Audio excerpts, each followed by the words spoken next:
తెలంగాణపై BJP special focus పెట్టింది. బెంగాల్ తరహాలో తెలంగాణలో రాజకీయం చేయాలని భావిస్తోంది. ఇందులో భాగంగా రాష్ట్రానికి వరుసగా జాతీయ నేతల పర్యటనలకు కార్యాచరణ రూపొందిస్తోంది. ప్రతి 3 నెలలకొకసారి ప్రధాని మోదీ రాష్ట్రంలో పర్యటించనున్నారు. మోదీ కాకుండా 3 నెలలకొకసారి కేంద్ర మంత్రి అమిత్ షా, బీజేపీ జాతీయ అధ్యక్షుడు నితిన్ నబీన్ తెలంగాణలో పర్యటించనున్నారు. మరోవైపు ప్రతి నెల రాష్ట్రానికి ఒక జాతీయ నేత వచ్చేలా ప్రణాళికలు రచిస్తున్నారు. అలాగే ఇక కథన రంగంలోకి వెళ్లడమే అంతా కూడా రెడీ అయిపోయారు బీజేపీ నేతలు. రాష్ట్ర రాజకీయాలను పూర్తిగా మార్చేస్తామంటూ ధీమా వ్యక్తం చేస్తున్నారు.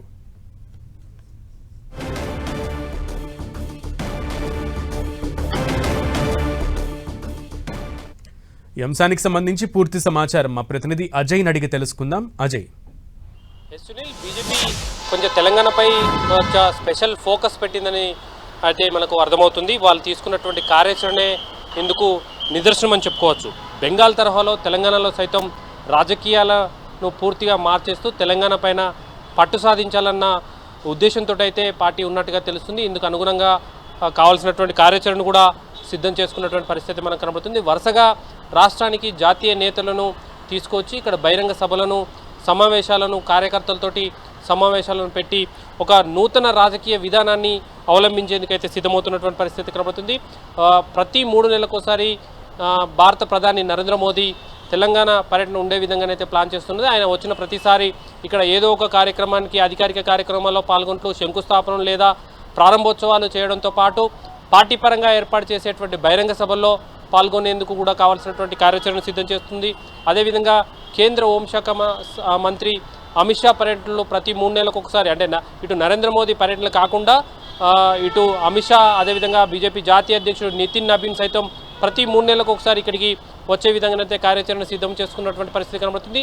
ఈ ముగ్గురు కాకుండా బీజేపీ జాతీయ నేతలు, ఇటు కేంద్ర మంత్రులే కావచ్చు, బీజేపీకి సంబంధించినటువంటి నేషనల్ పార్టీలో ఉన్నటువంటి కీలక నేతలు, ఇటు సునీల్ బన్సాల్ అయితేనేమి, భూపేంద్ర యాదవ్ లాంటి నేతలు అయితేనేమి, రాష్ట్ర వ్యవహారాల ఇన్ఛార్జీలు అయితేనేమి వరుసగా ప్రతి నెల ఇక్కడికి రావడం, కార్యకర్తలతో సమావేశాలు కావడం, పబ్లిక్ తోటి మమేకం కావడం, కేంద్ర ప్రభుత్వం అవలంబిస్తున్నటువంటి విధానాలు, 12 సంవత్సరాల్లో చేసినటువంటి కార్యక్రమాలు, తెలంగాణకి ఏమి ఇచ్చారు, అదేవిధంగా పార్టీ పరంగా తీసుకుంటున్నటువంటి నిర్ణయాలు, వాటితో పాటు ఇక్కడ గత 12 నెలల నుండి పరిపాలిస్తున్నటువంటి పార్టీలు, బీఆర్ఎస్ అయితేనేమి, కాంగ్రెస్ అయితేనేమి ప్రజలకు ఏ విధంగా వ్యతిరేక విధానాలు అవలంబిస్తున్నారు, బీఆర్ఎస్ ఎలాంటి విధానాలతోటి అధికారం కోల్పోయింది, కాంగ్రెస్ ఎలాంటి అంశాలను ప్రస్తుతం అవలంబిస్తుందనే అంశాలను పబ్లిక్లోకి తీసుకెళ్లే విధంగానైతే కార్యాచరణ సిద్ధం చేస్తుంది. అయితే కొంతమంది బీజేపీ నేతలు ఇటీవల చేస్తున్నటువంటి వ్యాఖ్యలు కూడా ఇందుకు అద్దం పడుతున్నాయని చెప్పుకోవచ్చు. తెలంగాణలో పూర్తి స్థాయి రాజకీయాలను మార్చేస్తాం, ఏదైనా చట్టబద్ధంగా చేస్తున్న రాష్ట్రంలో అధికారంలోకి వస్తామంటూ ఒక ధీమానైతే వాళ్ళు వ్యక్తం చేస్తున్నటువంటి పరిస్థితి కనబడుతుంది. ఇటీవల బీజేపీ నేతల దూకుడు కూడా మనం చూడవచ్చు. ప్రశిక్షణ గత 20 రోజులుగా ప్రశిక్షణ కార్యక్రమాలు నిర్వహిస్తుంది. ప్రశిక్షణ పూర్తయింది, ఈ కథన రంగంలోకి వెళ్తామంటూ కూడా కమల్నాథులు చెప్తున్నటువంటి పరిస్థితి కనబడుతుంది.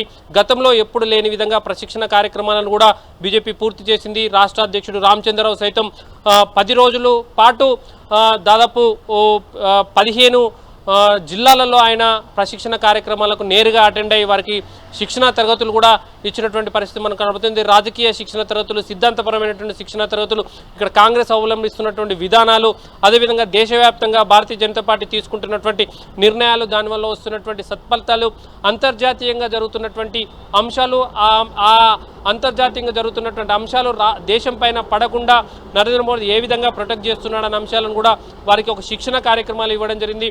వాటినన్నింటినీ కూడా ప్రజల్లోకి తీసుకెళ్లడమే లక్ష్యంగా కార్యాచరణ అయితే సిద్ధం చేసుకుని జాతీయ నేతలను వరుస పర్యటనలు పెట్టడం, నరేంద్ర మోడీ ప్రతి 3 నెలలకు ఒకసారి ఇక్కడికి తీసుకురావడం ద్వారా తెలంగాణపై ఒక స్పెషల్ ఫోకస్, ప్రత్యేకంగా ఒక కొంత కేంద్రీకరిస్తున్నారు. నేరుగా నరేంద్ర మోదీయే ఇక్కడికి వచ్చి ఇక్కడ ఉన్నటువంటి సిచ్యువేషన్ను మానిటర్ చేస్తున్నారన్న విధానాలను పబ్లిక్లోకి తీసుకెళ్లాలన్న ఉద్దేశంతో ఉన్నాడు. అయితే పార్టీలో ఉన్నటువంటి అంతర్గత సమస్యలు కూడా తొందరలోనే క్లోజ్ అవుతారని, నేతల మధ్య ఉన్న గ్యాప్ను కూడా తొందరలోనే తగ్గిస్తారని, జాతీయ పార్టీ నేతలు దీనికి కావాల్సినటువంటి అంశాలను ఎవరెవరైతే గ్యాప్ ఉన్నారో, ఎవరెవరైతే పార్టీ వ్యతిరేక విధానాలకు పాల్పడుతున్నారో వాళ్ళతోటి నేరుగా మాట్లాడి వారిపైన వారి విధానాలు వారి నడవడిక కూడా మార్చుకునే విధంగా చేస్తారంటూ కూడా కమల్నాథులు చెప్తున్నటువంటి పరిస్థితి కనబడుతుంది.